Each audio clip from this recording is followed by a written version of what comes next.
자, 요한복음 강의는 오후에 하도록 하겠습니다. 오늘은 이제 주제 설교를 하나 가지고 왔는데, 요한복음 14장 6절에 가보시면은, 예수님은 길이요, 진리요, 또 생명이다. 이런 그 의미를 우리가 어떤 의미를 담고 있는지 한번 공부를 해 보고자 합니다. 그래서 하나님의 말씀대로 우리가 순종하는 시간, 또 아버지 하나님께서 우리에게 전달하고자 하는 그 뜻이 풍성하게 우리의 마음밭에 잘 뿌려질 수 있는 시간이 되었으면 좋겠습니다. 자, 요한복음 14장 6절에는 예수님께서 그에게 이르시되 내가 곧 길이요 진리요 생명이니 나를 통하지 않고서는 아무도 아버지께 오지 못하느니라. 이렇게 예수님께서 직접 말씀하셨습니다. 자, 내가 곧 길이요 진리요 생명이다. 나를 통하지 않고서는 아무도 아버지께 오지 못하니라. 뭐 다 이해를 하실 겁니다. 이 말씀이 어떤 말씀인지. 오직 우리가 천국에 가는 그 길은 예수님을 통하지 아니하고는 갈 수 없다. 우리가 통상적으로 이렇게 배우고 또 그렇게 알고 있습니다. 그런데 오늘은 조금 더 심도 있게 길에 대해서, 진리에 대해서, 생명에 대해서 어떤 관계로 연결이 되어 있는지 공부를 한번 해보고자 합니다. 자, 우리 믿는 성도들의 최종 목표는 어디로 가는 게 최종 종착지죠? 바로 아버지 집으로 가는 게 최종 종착지입니다. 아버지 집으로 돌아가는 겁니다. 자, 돌아가게 되면은 거기가 어딜까요? 천국이죠. 그래서 예수님께서 자, 우리와 함께 거할 처소를 예비하러 가셨다가 다시 오신다고 그렇게 말씀하셨습니다. 약속을 그렇게 해 주셨죠. 그리고 다시 와서 우리를 예비한 처소로 우리와 함께 있게 하시려고 약속하시고, 지금 우리는 예수님의 그 약속을 믿고 긴 이별의 그 시간, 그 이별의 시간을 지금 가지고 있습니다. 긴 이별의 시간이죠. 자, 뭐 긴 이별이라 하면은 우리가 살고 있는 이 시공간 안에서만 긴 이별이지, 사실 예수님 하나님 편에서 본다 하면은 그렇게 긴 이별의 시간은 사실 아닙니다. 자, 긴 이별이지만 그 긴 이별 동안 과연 우리가 어떻게 예수님과 함께, 예수님과 더불어 우리가 그 예수님이 말씀하신 그 길을 가는 건지. 길이라 하면은 우리가 생각을 한번 해보면은, 길 하면은 예수님 왜 길이라는 그런 표현을 하셨을까? 길은 걷는 거거든요. 출발점이 있다면은 반드시 도착점이 있어야 되잖아요. 그래서 그 과정이 있다는 거거든요. 과정. 예수님께서는 그 과정을 걷는 그 과정인데, 그 걷는 과정의 길이 진리요 생명이라는 겁니다. 그렇죠. 그래서 그런 과정을 걷는 것을 예수님께서 우리에게 전달하시는데, 그게 진리와 생명과 연결되는 그런 부분들을 한번 살펴보도록 하겠습니다. 자, 예수님이 오실 것을 고대하며 약속한 그 약속이 우리 마음에 역사하시고 우리가 인내하고 견디며 나아갈 수 있고 우리 마음에 자리 잡을 수 있는 것은 뭘까요? 바로 예수님이 곧 길이요 진리요 생명이며 예수님을 통하지 않고서는 아버지께 갈 수 없다고 예수님이 선언을 해놨기 때문에 그렇습니다. 그러면 우리 마음에 예수님께서 주시는 그 길만 우리가 마음 안에 자리 잡고 있는 거지, 만약에 다른 길이 자리 잡고 있다면 어떻게 될까요? 당연히 안 되죠. 그래서 예수님이 곧 길이요 진리요 생명이다. 그 하나만 우리 마음 안에 자리 잡고 있다는 겁니다. 그러면 과연 자리 잡고만 있으면 될까요?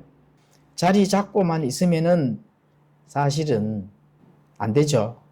왜냐하면은 길이기 때문에 그렇습니다. 그렇게 걸어가야 된다는 거죠. 길이기 때문에.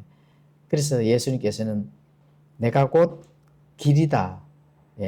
그 라인을 지금 정해 주시는 겁니다. 어떻게 걸어가야 될지 그 라인을 예수님께서 정해 주시는 그 의미가 그 안에 가득 들어있다. 이렇게 이제 알 수가 있습니다. 자, 예수님이 약속하시고 아버지 집에 처소를 마련하러 가신 후 긴 이별 동안 많은 사람들이 어떻게 됐을까요? 배교하고 배신하고 세상으로 돌아가는 자들이 너무나 많다는 겁니다. 그래서 길은 길인데 진리가 되고 생명되는 그 길을 가라는 걸로 지금 예수님께서 말씀을 하고 계시는 거거든요. 그렇죠? 다른 길로 가지 말라는 겁니다. 그런데 다른 길로 가는 자들이 우리가 눈에 보이죠, 사실은. 너무나 많습니다. 제가 일일이 설명을 안 드려도 작은 것부터 또 이 기독교계에서 하는 그 일을 살펴본다면은 너무나 세상으로 돌아가는 그 길이 이미 예수님께서 예언을 해놓은 것이죠. 이 세상이 어떻게 돌아가야 될지. 그렇죠? 그런 것들을 우리가 생각하면서 한번 살펴보도록 하겠습니다. 자, 요한복음 14장 16절을 우리가 지금 방금 읽었잖아요. 읽었는 부분들을 깊이 있게 한번 공부를 해 보도록 하겠습니다. 자, 예수님은 길이라고 말씀합니다. 길. 자, 길은 어떤 의미를 주는 것인가? 그러면은 그 길에서 나타나는 그 진리와 생명은 우리에게 주는 의미가 무엇인가? 그렇죠.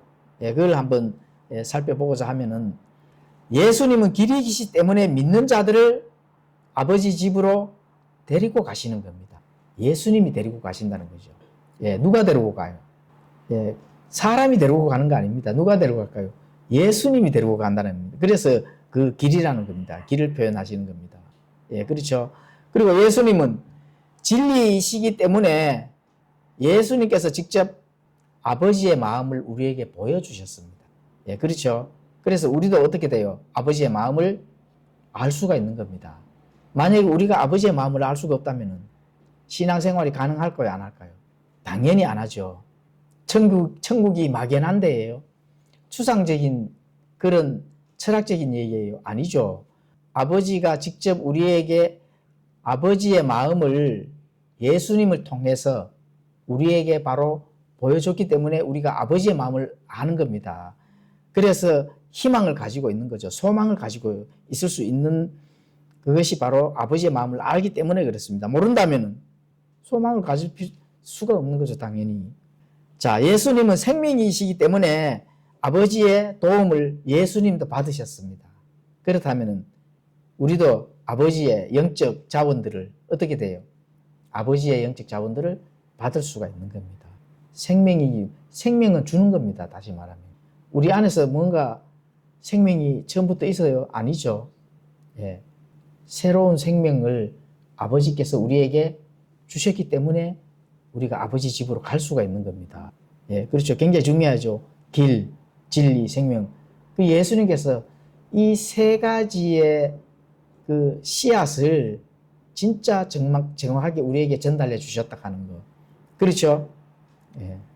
예수님께서 우리를 아버지 집으로 데리고 가시고 또 아버지 마음도 보여주시고 또 우리가 죽었던 생명을 살릴 수 있도록 생명도 아버지께서 우리에게 주시고 그럼 우리는 거저받은 겁니다. 사실은. 그렇죠.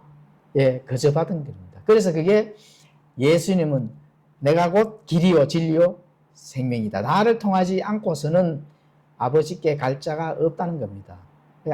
예수님을 통해야 되는 겁니다. 예수님께서 다 드러내 주셨기 때문에. 자, 그러면 길에 대해서 조금 더 우리가 살펴보도록 하겠습니다. 자, 길은 이 땅에서 나그네와 순례길을 걸어가야 된다. 이렇게 알 수가 있습니다. 왜냐하면은 우리가 지금 긴 이별을 하고 있는 이 기간 안에 있잖아요. 이별 기간 안에 있기 때문에 우리는 이 땅에서가 영원히 살 장소가 아니기 때문에 여기가 사실은 종착지가 아니거든요. 이 지구가 종착지가 사실 아닙니다. 이 넓은 우주 공간에서 지구가 종착지라 하면 큰일 나죠. 우리의 종착지는 어디예요? 이 지구를 벗어나서 아버지의 집에서 영원히 살 수 있는 것이 거기 종착지입니다. 그렇죠? 이 지구는 어떻게 돼요, 앞으로? 앞으로 이 지구는 멸망합니다. 끝나는 거예요. 그렇죠? 계시록에 보면 나오잖아요. 새 하늘과 새 땅을 주신다고 하잖아요. 예, 그걸 한자로 푼다 하면은 신천, 신지. 예, 신천지는 아닙니다. 신천, 신지입니다. 신천, 신지. 새 하늘과 새 땅이니까. 예, 그렇죠.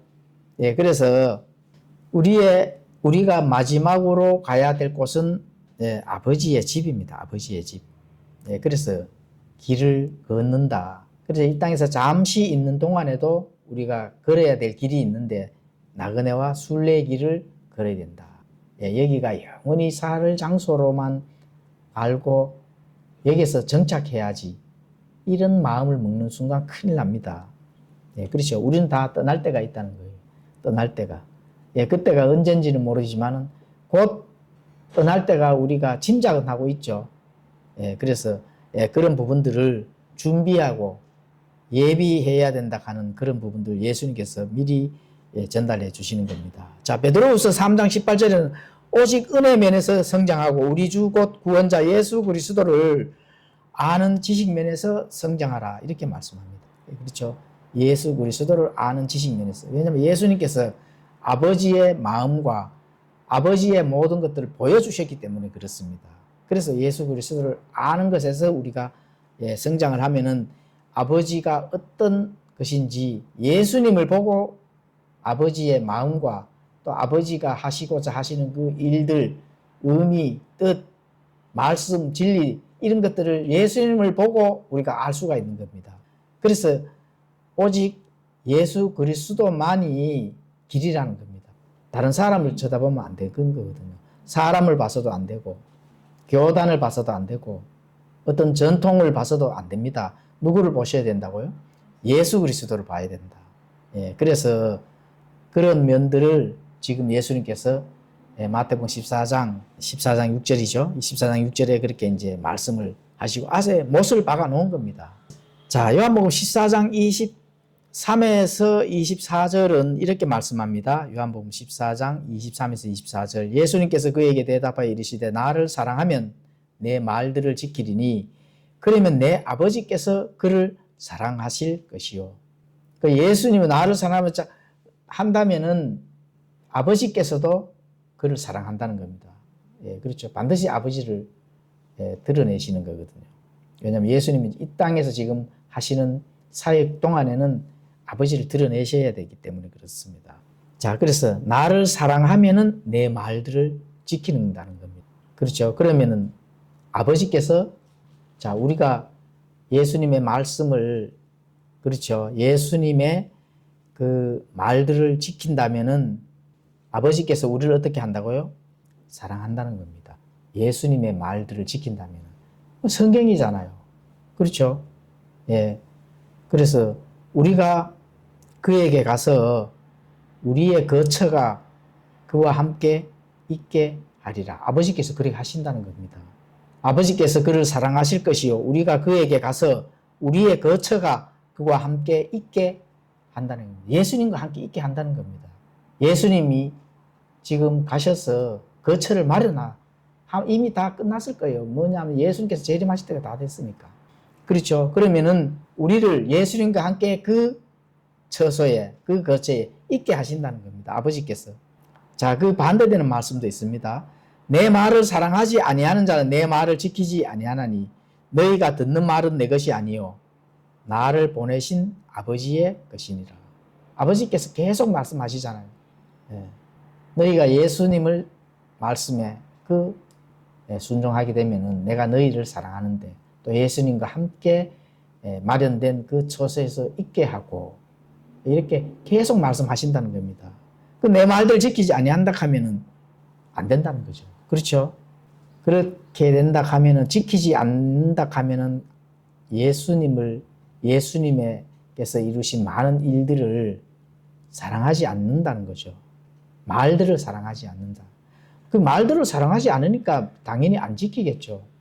내 입맛에 맞는 것만 지킨다는 겁니다. 다시 말하면.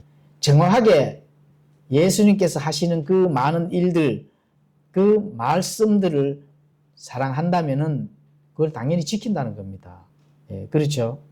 그래서 성경 기록의 많은 말씀들은 나를 보내신 아버지의 것이다. 그렇죠. 아버지의 명령이거든. 예, 그런 걸, 그 명령을 지키지 않는다는 겁니다. 자, 예수님은 또, 예, 이 길이라고 계속 말씀하십니다.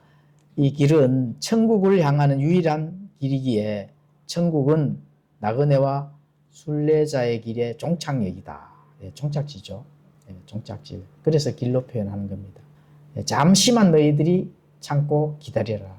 그렇죠. 그래서 길이라는 게 나오는 겁니다. 왜냐하면은 잠시 기다리는 동안 쇠 사슬로 우리와 이렇게 연결을 시켜 놓는다 하면은 다른 데 갈 수가 없겠죠, 당연히. 그런데 전혀 연결시키지 아니하고 침묵을 하시기 때문에 바른 길을 가시기 위해서, 바른 길을 가도록 하기 위해서 거기도 진리도 선포되어 있고 생명도 이미 예수님께서 주셨기 때문에 반드시 그 길로 가셔야 된다. 예, 그 길로 가기를 예수님이 지금 바라는 겁니다. 그래서 그 기간 동안에 예수님께서의 그 순례자의 길을 가는지 가지 않는지를 보는 게 바로 그 길입니다. 길이기 때문에 그렇습니다. 왜냐하면 다른 길로 갈 수 있도록 또 다 문을 열어놓는 거거든요. 그렇죠. 예, 그런데 우리가 그런 소망을 가지고 있기 때문에 힘을 내야 되는 그 이유가 바로 거기에서 나오는 겁니다. 예, 어떠한 상황에 가운데 처하더라도 우리는 아버지의 집에 갈 것임을 분명히 알고 있습니다. 그래서 계속 우리가 이 땅에서 나그네와 순례자의 삶을 사는 데에 힘을 얻을 수가 있는 겁니다. 우리 아버지 집에 가잖아요. 가기 때문에 그 전진한 힘을 우리가 얻을 수가 있는 거예요. 만약에 얻지 못한다 하면은 당연히 이 마지막 배도의 시대에 반드시 배도할 수 있게끔 되어 있습니다. 그렇죠. 힘을 얻지 못하기 때문에 그렇습니다. 여기가 옳을까 저기가 옳을까 우왕좌왕 하다가 결국은 속아서 길이 아닌 곳으로 갈 수밖에 없습니다. 당연히. 그런 부분들을 예수님께서는 길이다 이렇게 정확하게 표현을 해 주셨습니다. 자, 천국은 마음의 상태가 아니죠.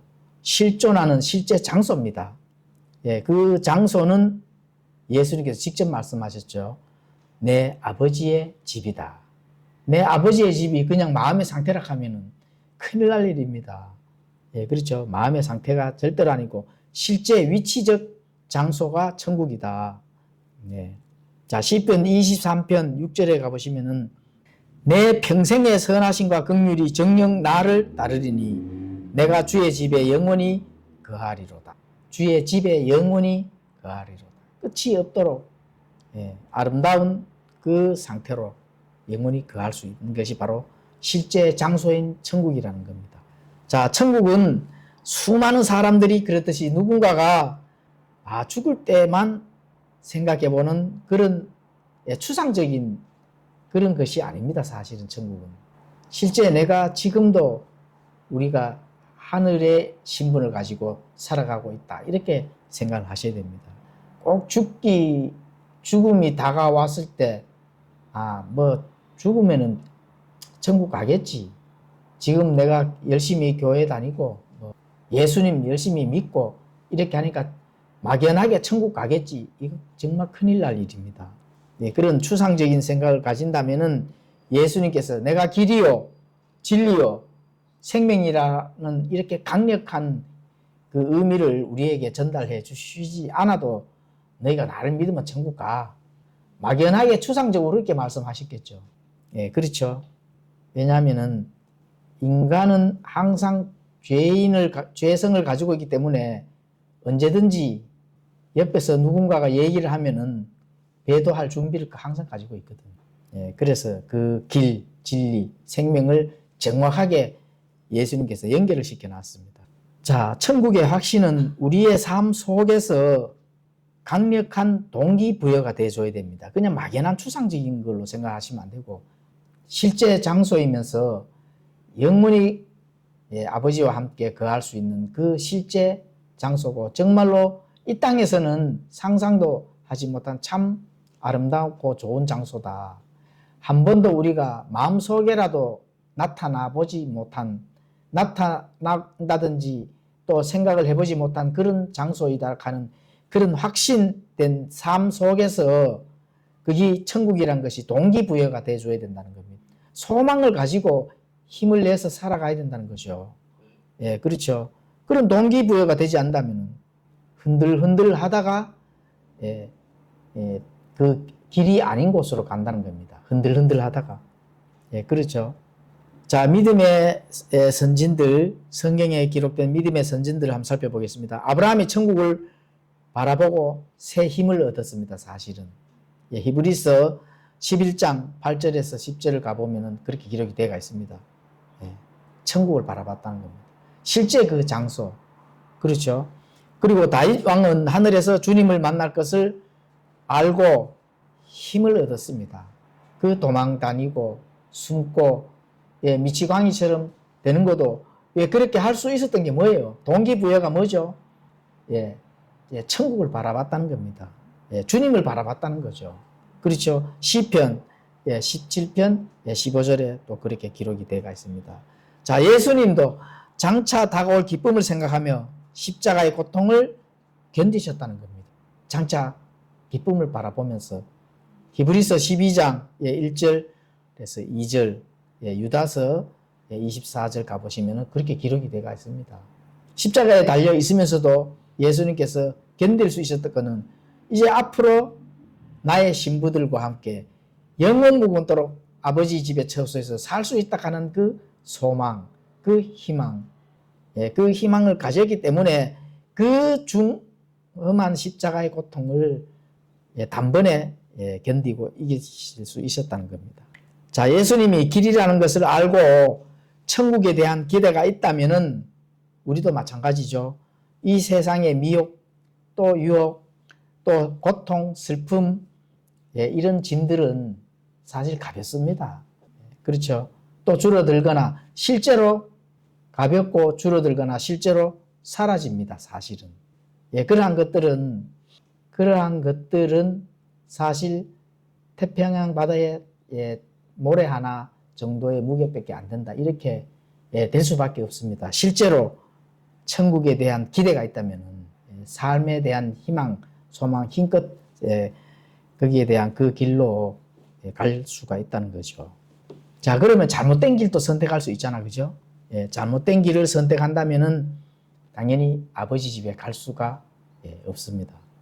다가가는 가요. 아버지 집에 가까이는 간다는 어떤 그런 거는 있어도 결코 아버지 집 안에 문을 열고 들어갈 수가 없다. 이 땅의 삶을 살아가는 동안에도 아버지께서 주시고자 하시는 그 축복, 그렇죠? 그런 것들을 받을 수가 사실 없다고 하는 거.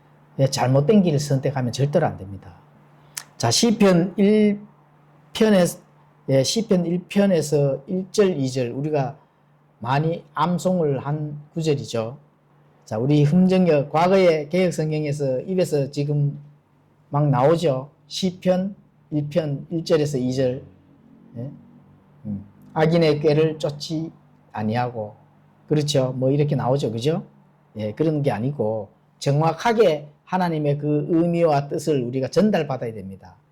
하나님을 따르지 않는 자들의 계획대로 걷지 아니하고.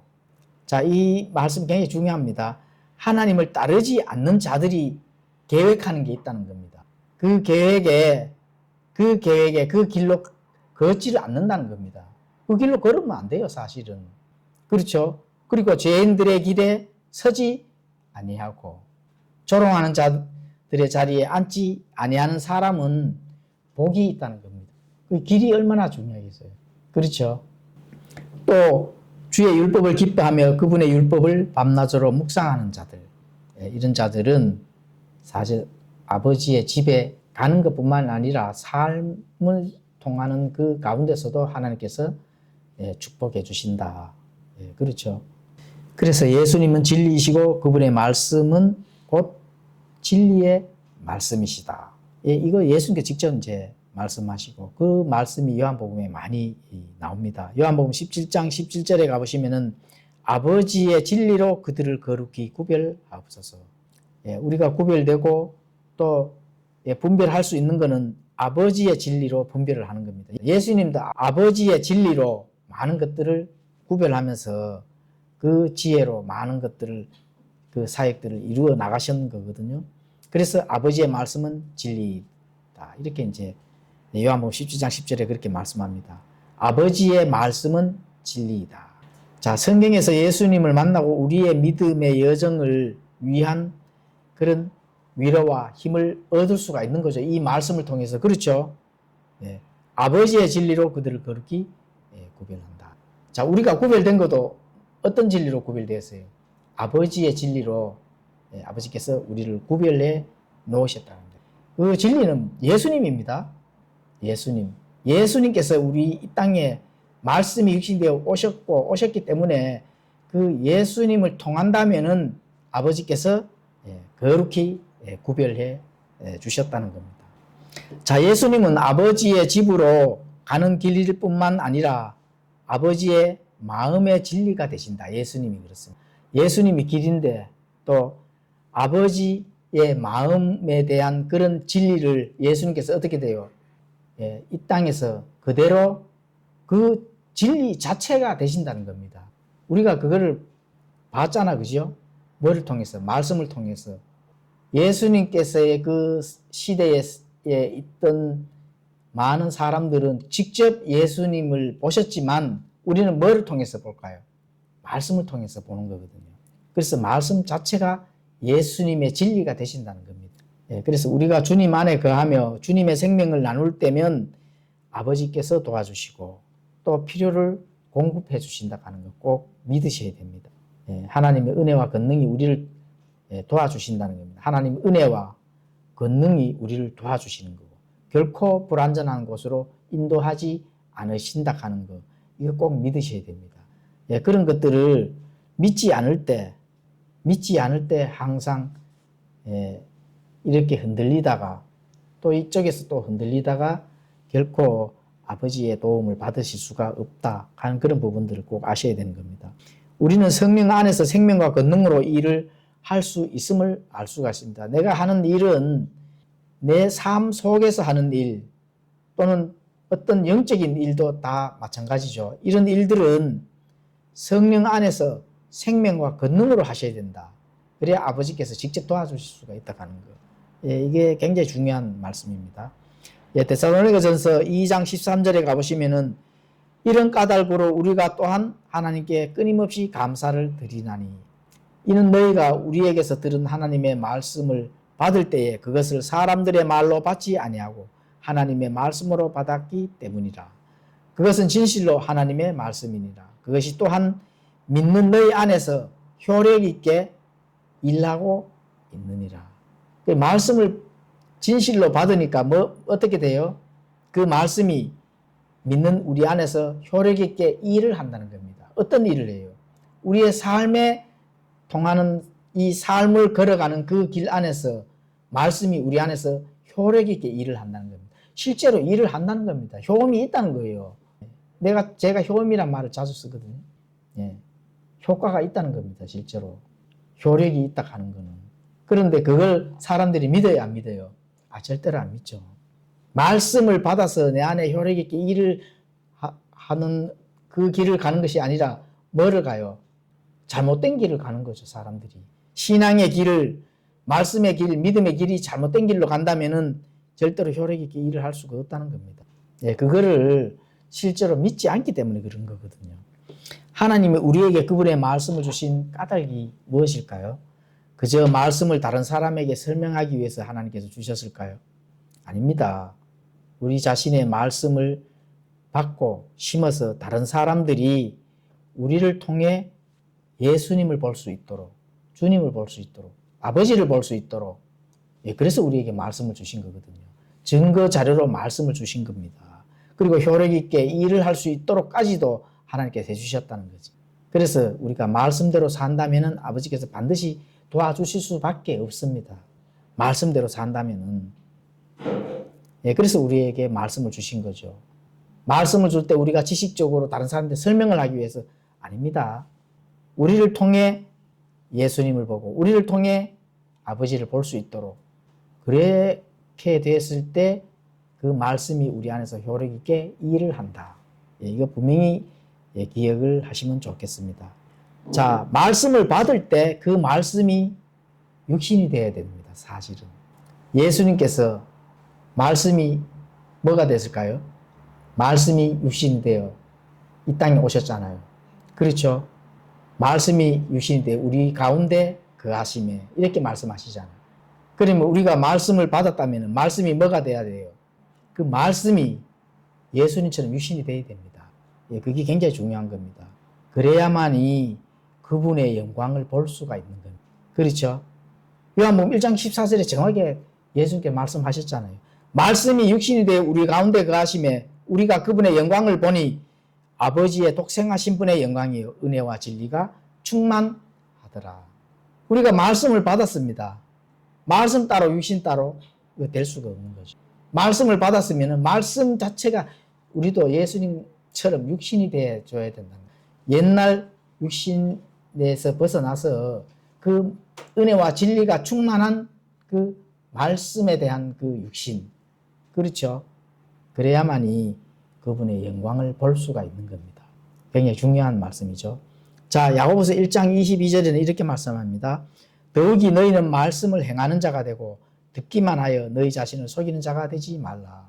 이렇게 우리가 연결해 본다면은 듣기만 하는 자는 내적 능력은 불능 상태가 된다. 내적 능력은. 그래서 그렇게 되면 안 됩니다, 사실은. 내적 능력이 불능 상태가 되면 안 되거든요. 아버지께서는 정말로 도와주고 싶은데 말씀과 내 육신의 일치가 안 된다면은 당연히 능력은 불능 상태가 되는 거죠. 도와줄 수가 없다는 거죠. 그게 이제 야고보서로 우리가 교리적으로 본다면은 죽은 상태거든, 사실은. 알고는 있는데 죽은 상태. 그렇죠. 그렇게 되면은 안 된다. 말씀이 육신이 되는 것처럼 예수님을 본받는다면은 우리도 말씀이 육신이 되어야 된다. 은혜와 진리가 충만한 사람이 돼야 된다는 거거든요. 자, 기독교는 신조나 조직이나 종교적 그런 체계가 사실은 아닙니다. 우리로 하여금 점점 더 예수 그리스도를 닮아가는 우리 속에 존재하는 하나님의 생명 그 자체입니다, 사실은. 어떤 신조 무조건 믿어야지, 또 어떻게 조직 안에서 뭔가 행위를 잘해야지, 또는 뭔가 우리가 하나님께 잘 보여야지 하는 그런 종교적 체계가 아니다는 거죠. 예수 그리스도를 점점점 닮아간다 하는 것은 말씀이 정말로 예수님이 말씀이 육신이 되어 오신 것처럼 우리도 말씀을 받는다면은 말씀이 육신이 되어야 된다는 거죠. 예수님을 닮아간다 하면은. 그렇죠. 그래서 하나님의 생명이 우리 안에 있는 것이 바깥으로 나타나야 된다. 이렇게 이제 볼 수가 있습니다. 그것이 바로 아들이 있는 자에게는 생명이 있고 하나님의 아들이 없는 자에게는 생명이 없느니라.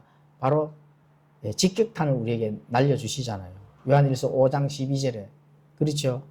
너희들이 말씀을 받았는데 말씀에 따르는 그 육신이 되어가는 것이 아니라 따로 분리되어 있다 하면은 아들이 없다. 아들이 없다면 어떻게 돼요? 생명이 없다는 겁니다. 그렇죠. 그래서 아들이 없는 자에게는 당연히 생명이 없으니까 결국은 어떻게 돼요? 멸망으로 갈 수밖에 없다. 그렇게 이제 말씀하는 겁니다.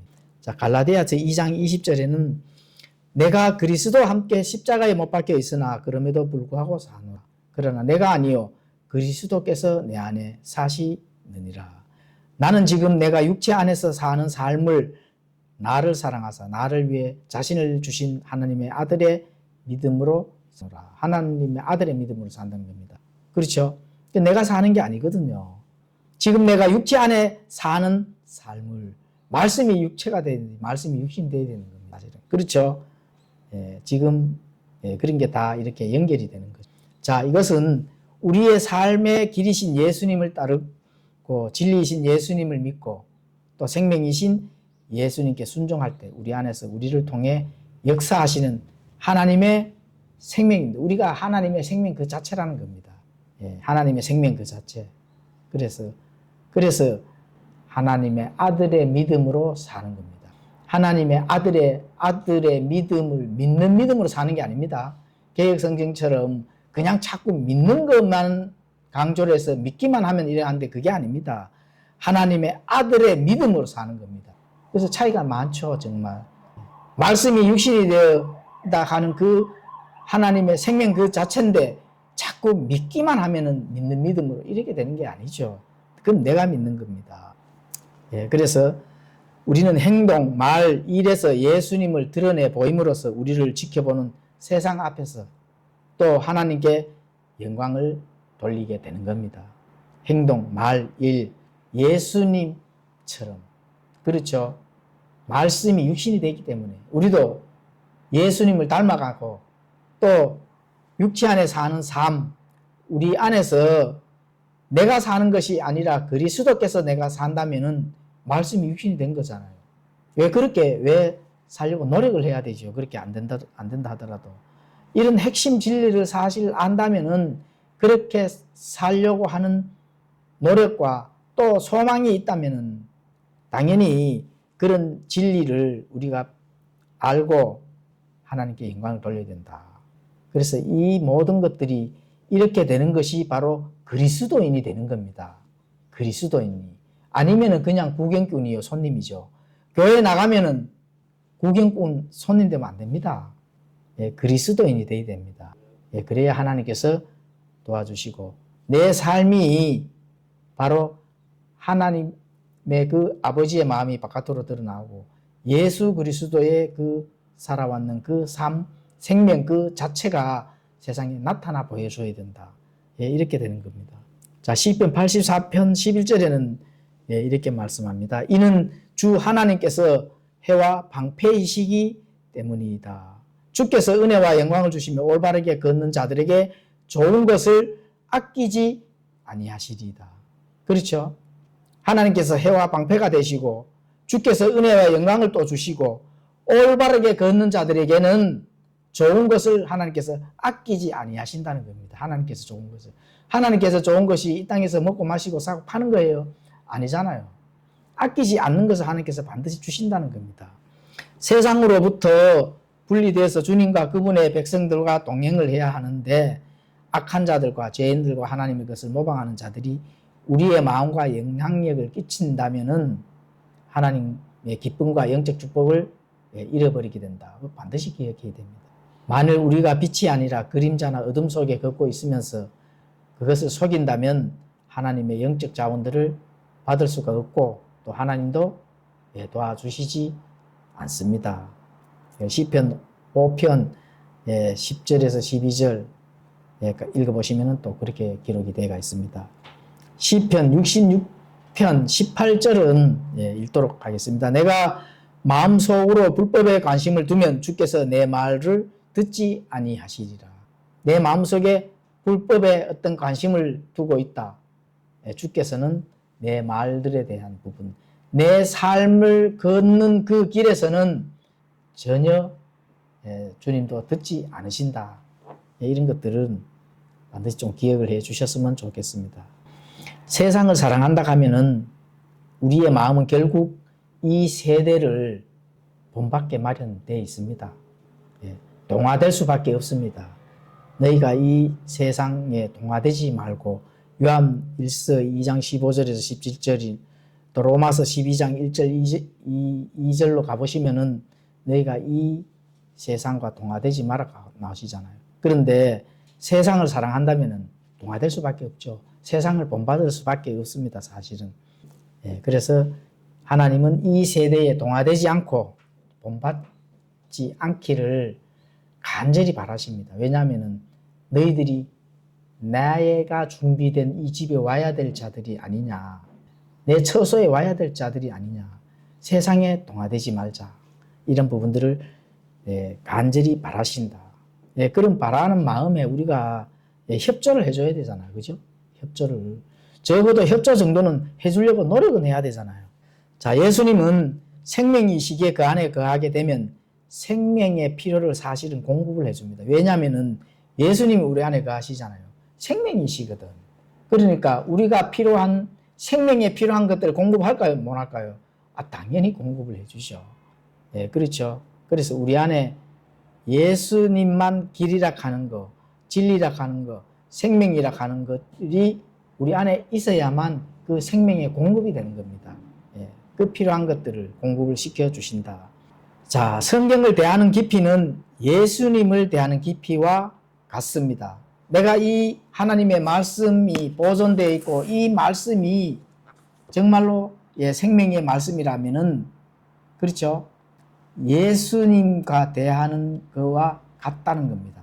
그 깊이가 같다는 거예요. 이 성경 말씀이 안내판이고 표지판 정도로만 생각한다 하면은, 그 깊이는 사실 없는 거죠. 그렇죠? 그래서 예수님은 살아계신 말씀이며 기록된 말씀의 주체이기 때문에 그렇습니다. 예수님께서는 살아있는 말씀이고 이 말씀의 주체가 바로 예수님이기 때문에 그렇습니다. 그래서 예수님을 대하는 것은 성경의 깊이와 같다. 이렇게 이제 보시면 되는 겁니다. 자, 건강한 나무는 뿌리를 깊이 내리게 되어 있습니다. 건강한 나무는 뿌리를 깊숙하게 내려서 절대로 풍파에 흔들리거나 뽑힐 일이 전혀 없을 정도로 안정감 있게 뿌리를 내리게 되어 있습니다. 그래서 아름답고 열매 맺는 바로 유용한 나무가 되는 거죠. 그렇죠? 그래서 그 뿌리는 하나님이 공급하시는 시냇물까지 깊게 뻗어나가서 그 생명의 수를 뽑아 올릴 수 있을 정도로 뿌리 깊게 내리는 겁니다. 물론 성령님의 도우심으로 그 많은 생명수를 뽑아 올릴 수가 있는 거죠. 그렇게 유용한 나무가 되어야 된다. 각자가. 그렇죠. 그래서 생명수를 빨아 올려서 뿌리가 박히고 터가 굳어질 수 있을 만큼 든든하고 유용한 나무가 된다. 열매를 많이 맺는 나무가 될 수밖에 없습니다. 에베소서 3장 11절에 가서 읽어보시면 그렇게 기록이 되어 있습니다. 그래서 활발한 뿌리는 영양분을 나무의 몸통과 가지에 잘 전달해서 나무가 위로 향해 쭉쭉 뻗어나가고 또 굳건히 세워지게 되는 겁니다. 굳건히 세워지게 본인이 하는 게 아니고 그렇게 되는 거예요. 말씀을 통해서 그 영양분을 통해서 뿌리 깊게 내려서 튼튼하게 터가 굳어지고 세워지는 겁니다. 그래서 유용한 나무가 되는 거죠. 그래서 잎은 햇볕을 받아 살아있는 식물의 조직으로 바꾸어주고 계절이 되면은 좋은 열매를 맺는 거죠. 계절이 되면. 계절이 돼야 열매를 맺는 거예요. 그 과정은 뿌리 깊게 잘해서 생명수를 잘 빨아 올리는 그 과정이 있는 겁니다. 그 길이 있는 거예요, 사실은. 그렇게 되는 그 과정에 인내와 소망을 가지고 잘 뻗어나가야 됩니다. 자, 나무의 가장 중요한 부분이 어디일까요? 나무의 가장 중요한 부분은 뿌리입니다, 사실은. 그러나 그 뿌리는 외적으로 잘 안 보입니다. 볼 수가 없어요.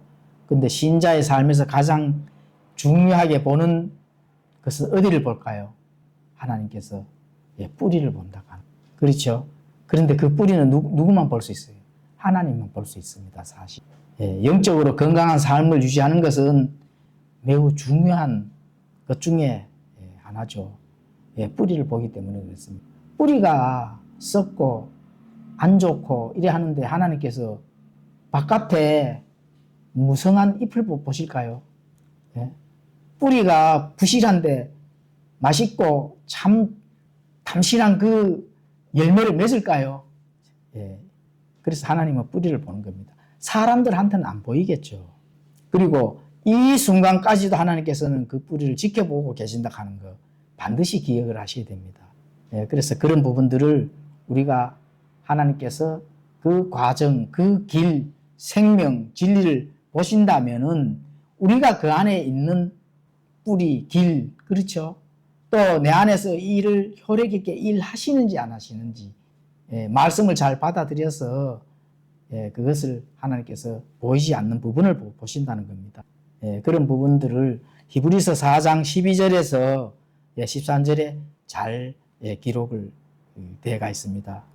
하나님의 말씀은 살았고 권능이 있으며 양날 달리는 어떤 검보다도 예리하여 홍과 영과 영 및 관절과 골수를 찔러 둘로 나누기까지 하고 또 마음의 생각과 의도를 분별하시는 분이시니 그분의 눈앞에서 드러나지 아니하는 창조물이 하나도 없고 또 모든 것이 우리와 상관하신 분의 눈에 벌거벗은 채 드러나 있느니라. 예, 우리의 뿌리는 누가 본다고요? 하나님만 보실 수 있다. 바깥에도 안 드러나 보이지만, 예, 그 뿌리의 본질, 그 뿌리가 깊게 내려서 영양분을 쭉 빨아먹고, 예, 유용한 나무에 대한 그런 부분들을 하나님께서는 예, 보신다는 겁니다. 우리도 그런 신앙의 여정을 가고, 이 다음에 하나님 앞에 섰을 때, 예, 그렇게 예, 튼튼하고 반듯한 신앙의 그 뿌리와 같은 것을 잘 해 나갔을 때 하나님 앞에서 예, 그러한 것들로 계산을 한다. 예, 이런 부분들을 꼭 예, 기억하시면 좋겠습니다. 예, 기도하고 마치겠습니다.